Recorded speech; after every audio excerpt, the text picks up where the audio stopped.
So for more on what to expect for these markets in 2025, let's bring in CNBC contributor Michelle Caruso Cabrera. She's also the CEO of MCC Global Enterprises. It's great to have you here. Well, let's start off with Argentina. I mean, what another year it's had. That's 2 years of really impressive gains. Can that really continue? That's the big question, right? So the reason this is happening, because they have a new president, Javier Milei, who came in and did what everybody knew needed to be done for decades, because that economy was a basket case, and finally did what needed to be done. Told the central bank to stop printing money. That's helped reduce inflation dramatically. He cut government spending 30% in 1 month. Mm-hmm. Wow. He balanced the budget. So all of those things are super important to get their fiscal house in order. He's done a lot of deregulation, but they need to do more. And so the question, to your point, is can they keep going on this path enough to have such incredible performance? I mean, some bond investors in Argentina made 100% last year or more. Wow. Right? So that's a big, dramatic outperformance. He is on the right path.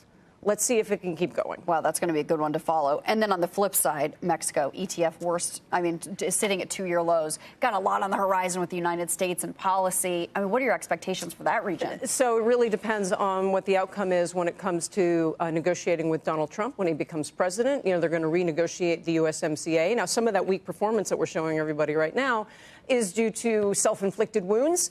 They had an election where the leftists got far more control of the legislature than anybody expected. And so they've been doing things that are market negative and negative for the economy and also negative for rule of law.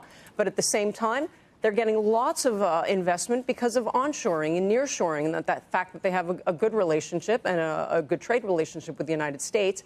However, Donald Trump has promised that on day one, he's going to impose 25% tariffs on everything coming from Mexico and Canada unless they solve the issue of fentanyl and also immigrants coming to the border. So she's got to negotiate. The new president of Mexico is a woman, Claudia Sheinbaum. She's had 2 conversations with President Trump thus far.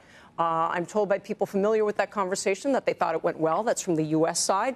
So let's see. The one thing I would say about Mexico, the last time Donald Trump won, everyone predicted that the Mexican peso would get hammered, and at first it did.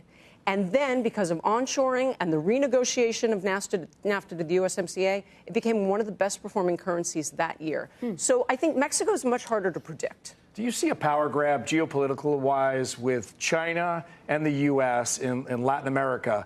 Where do you think the sensitive spots are? Because I think all of us not have fallen asleep on this, but China is pretty in deep with a lot of different Latin American countries. Yeah, starting in 2000, they started to make very, very aggressive investments into many parts of Latin America. Donald Trump is very concerned about this as well, and this is going to be an issue with every single country that he gets involved with. How much business are you doing with China, and why, and what are you doing in exchange? U.S. investment in Latin America has actually kept pace with China, and if not, it's a little bit more. However, the way the Chinese invest, they do it in a big way, right? The state does it. They do it state to state. They do business with governments that our government would not do business with, right? They don't hold businesses and countries accountable in a way that U.S. investors tend to do because they have to deal with the Foreign Corrupt Practices Act, because they believe in rule of law, because they care about returns, whereas the Chinese government often doesn't care about returns. They're trying to achieve something else. So it's absolutely centered to the battleground between the U.S. and China.